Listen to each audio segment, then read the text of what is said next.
I don't think you can get into this work without being something of an optimist. Like, I think you actually have to be, there would be no way to get through the day without having some level of optimism in the capacity of human beings to reverse course and to make radical changes in their direction.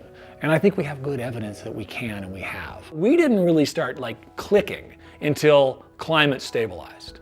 And that stable climate is this anomaly we've been living in, and it's the anomaly that has allowed all of our civilized growth, all of the arts we enjoy, all of the culture we hold dear, all of the history we have in our museums is fundamentally based on this incredibly stable climate that we've been living in.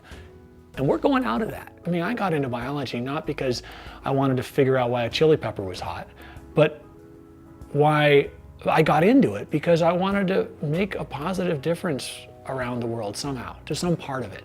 And it seemed like a relatively good way to do it, growing up on farms and liking to go climbing and liking to spend my time outside.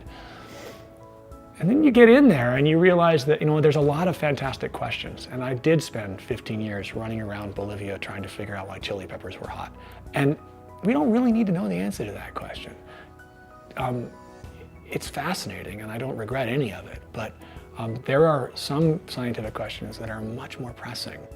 I don't know if you read a book, Catcher in the Rye, where the protagonist is in one point in a dream, and he's in this field of ryegrass, and he's running around trying to save these children who are falling off this cliff, or could be falling off this cliff. And I think if you're a scientist working on environmental issues, increasingly that's how you feel. Like, so much of what you're studying is falling off this cliff, and you have this sense of hopelessness that all the science I put into it is not enough to keep these things that I've devoted my life to existing on this planet.